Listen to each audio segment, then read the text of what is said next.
Hello guys, तो कैसे हैं आप? आई होप सब बढ़िया। स्वागत है आपका फिर से एक नई वीडियो में।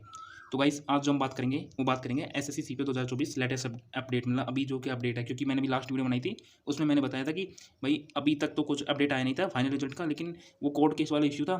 बाकी अभी एक जो नई अपडेट आई है उसके बारे में बात करेंगे। देखिए ये भर्ती मतलब लगभग 15 मंथ को कंप्लीट करने वाली है अपनी 2024 वाली एसएससी सीपीओ। लेकिन अभी तक इसका डीबी वाला लिस्ट मतलब मेडिकल के लिए कुछ भी नहीं हुआ है अभी, क्योंकि इसका लास्ट 31 अप्रैल को इसका वो होता, मतलब जो 30 अप्रैल को जो वो हुआ था, मतलब जो कैंडिडेट्स 144 कैंडिडेट्स थे उनका एग्जाम हुआ था, री एग्जाम टायर सेकंड का। तो उसके बाद में कोई भी अपडेट नहीं है भाई मेडिकल की, लेकिन क्योंकि इतना टाइम लगता नहीं है। तो एक जो अभी इश्यू आ रहा है भाई वो क्या आ रहा है कि कई सारे कैंडिडेट्स को सो कॉज नोटिस आ रहा है। सो कॉज नोटिस मतलब होता है कि कारण बताओ। तो उसमें जो पॉइंट है जो एसएससी के द्वारा रेज किया गया है, वो क्या पॉइंट है भाई कि आप जब टायर 2 दे रहे थे एग्ज़ाम, तो आप अपने साइड वाले कैंडिडेट के कंप्यूटर पे या कंप्यूटर स्क्रीन पे है, तो उस पे झाँक रहे थे, मतलब आप उसको देख रहे थे। लेकिन देखिए भाई, मतलब ये कितनी सेंसलेस बात है कि अगर आप पहले तो आपकी जो सिस्टम होता है भाई, जो आप अलॉट करते हो, जो भी आपने सेंटर अलॉट करते हो, वहाँ पे व्यवस्था ही नहीं होती भाई। अगर कोई कैंडिडेट है वो दूसरे कैंडिडेट्स को तो आसानी से देख सकता है भाई। उनके बीच में कोई ये थोड़ी कि आपने कुछ दीवार लगा रखी है कि भाई वो बिल्कुल उसमें झाँक ही नहीं सकता। बिल्कुल आप उनको नज़दीक नज़दीक बैठाते हो, एक कैंडिडेट्स के बगल में मुश्किल से 1 फुट का अंतर गैप भी नहीं होता। आप बिल्कुल नज़दीक उनको बैठाते हो, कंप्यूटर के स्क्रीन में कोई ज़्यादा वो नहीं होता कि भाई बच्चा देख ही नहीं सकता। फिर उसके अलावा कैंडिडेट्स के साथ क्या होता है कि अगर आप अपनी जो चेयर पे बैठे हो, अगर आप पीछे भी होते हो ना थोड़ा सा, तो आपको अगल-बगल दोनों साइड की स्क्रीन दिखती है भाई। क्योंकि मैंने एग्ज़ाम दिया है, मुझे पता है, मतलब इतना गैप नहीं होता है कैंडिडेट्स के स्क्रीन्स के बीच में कि वो ना दिखे। फिर बाय द वे वैसे तो कैंडिडेट्स हैं जो अपना मैक्सिमम कैंडिडेट्स खुद मतलब अपना फ़ोकस पूरा टाइम उस पे लगाते हैं, क्योंकि टाइम कम रहता है भाई, 200 क्वेश्चन है, 120 मिनट है, तो टाइम भी कम रहता है। मैक्सिमम कैंडिडेट्स का ध्यान अपने पेपर पे भी होता है, लेकिन फिर भी अगर आप थोड़ा-सा भी अगर मूवमेंट करते हो, तो मतलब आपकी निगाह चली जाती है भाई साइड वाले पे कि देखते साइड वाला क्या कर रहा है। तो अब आप इसको कारण बता रहे हो कि भाई आप साइड वाले में देख रहे थे। हाँ, कुछ कैंडिडेट्स का कंसर्न हो सकता है कि भाई वो साइड वालों के पास देख रहे हो, किसी का कीबोर्ड नहीं चल रहा हो, किसी का माउस नहीं चल रहा हो, किसी की स्क्रीन ऑफ हो गई हो, किसी को एक्स्ट्रा पेन चाहिए, एक्स्ट्रा पेंसिल चाहिए, एक्स्ट्रा सीट चाहिए, कुछ भी इश्यू हो सकता है, तो भाई वो बोल सकता है। लेकिन अगर आप बिना ये सब जाने और अगर आप सीधा उनको सो कॉज नोटिस निकाल रहे हो, अब भाई वो तो मतलब एक इश्यू बन ही जाता है।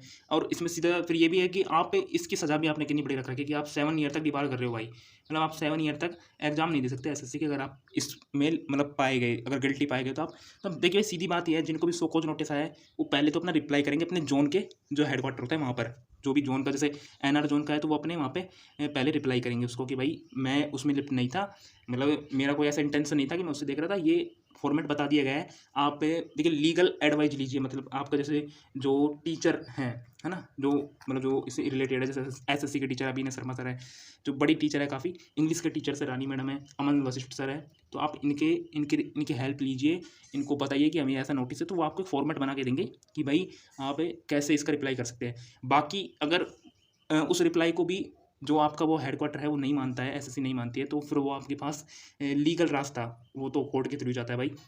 वहीं से जाके नहीं आपको उनको बताना पड़ेगा कि भाई ये मैं नहीं था, मतलब मैं इसमें गिल्टी नहीं हूँ। आपको नॉट नॉट गिल्टी उसमें फिर कोर्ट के थ्रू ही लीगल प्रोसेस से ही निकलवाना पड़ेगा। अब लेकिन आप समझ सकते हैं भाई, इसका जो इश्यू हुआ था ना, ये आपका सीजीएल में भी हुआ था, ये वाला इश्यू सीजीएल में भी था। तो उसमें क्या किया था कि कैंडिडेट्स को विद हेल्ड पे रखा था, कि आप मतलब उनको विद हेल्ड पे रखा था। फिर बाद में उनको जिनका क्लियरिफाई होता गया कि भाई ये लिफ्ट नहीं थे, मतलब ये गिल्टी नहीं थे, तो उनको उन्होंने विद हेल्ड से निकाल दिया था। लेकिन बाकी अब जैसे ये वाला इशू है, इसमें आपको पहले तो आप रिप्लाई कीजिए, क्योंकि अगर जो जेन्युइन पर्सन होता है भाई उसका रिप्लाई से ही हो जाता है, क्योंकि वो भी जानते हैं कि भाई इतना मतलब कैंडिडेट सबसे से मान लीजिए कोई कैंडिडेट्स है वो लगभग लास्ट 5 साल से अगर कोई एग्जाम दे रहा है भाई, है ना, वो तो भाई सीधी बात है, अगर वो पहले अगर इतना ही उसका इंटेंशन इतना ही गलत होता तो वो पहले ही मतलब ऐसे हरकतें कर सकता था। लेकिन बाकी ठीक है कि भाई अगर आपको नोटिस आए तो ज़्यादा पहले तो घबराना नहीं है, कोई दिक्कत नहीं है, बड़ी बात नहीं है, आप उसका रिप्लाई कीजिए।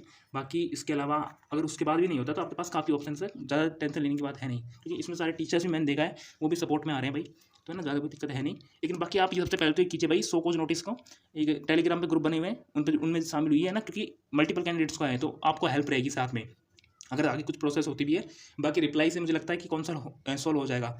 अब इसके अलावा भाई जो इसके अलावा जो एक इश्यू है भाई वो ये है कि अब मतलब आगे वाले कैंडिडेट्स के साथ क्या होगा, क्योंकि सीटों का रिजल्ट भी अटक जाएगा भाई इस चक्कर में। तो इसके अलावा जो कोर्ट केस चल रहा था भाई वो 122 कैंडिडेट्स का, तो उसकी हियरिंग भाई टल चुकी है। मतलब जिस दिन 26 तारीख को उसकी हियरिंग थी, 26 मई को, तो उस दिन वो जज आए नहीं थे, छुट्टी पे थे, इस वजह से भाई वो हियरिंग्स टल गई। अब हो गई सितंबर में होगी भाई वो।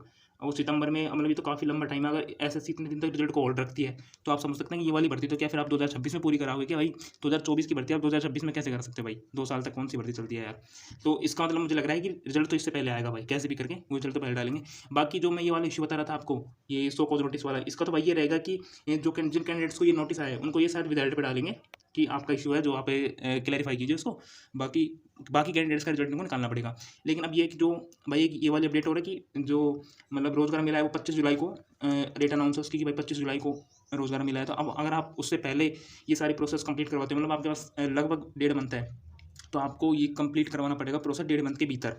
तो अब देखते हैं भाई क्या करता है। मेरे हिसाब से तो इनको जल्द ही अपना मतलब रिजल्ट जारी करना चाहिए डीबी का, है ना। डीबी मेडिकल करवाएं इसे, जिससे वो आगे की प्रोसेस स्टार्ट हो।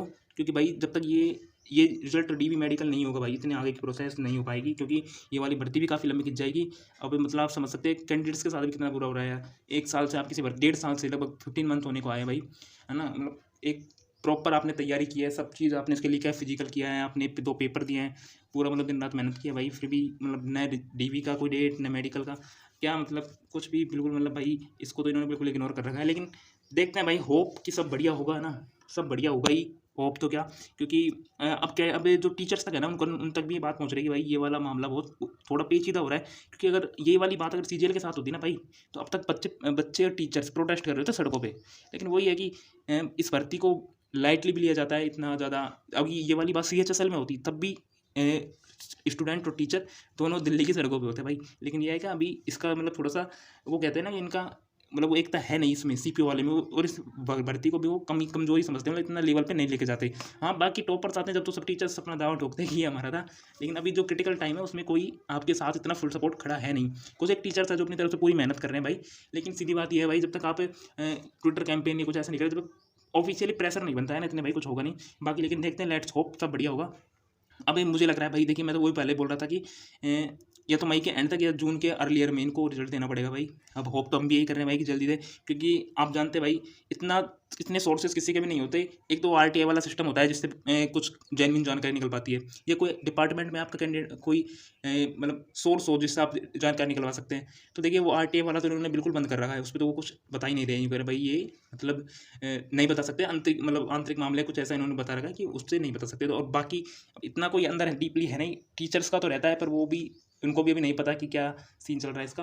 लेकिन ये कि जल्दी अब भाई इसका आएगा ना, मुझे लग रहा है इसका आएगा। बाकी ये वाला जो सो कॉज नोटिस वाला इशू है भाई, इसको जरूर जो भी कैंडिडेट्स है मतलब ज़्यादा वो पैनिक ना हो।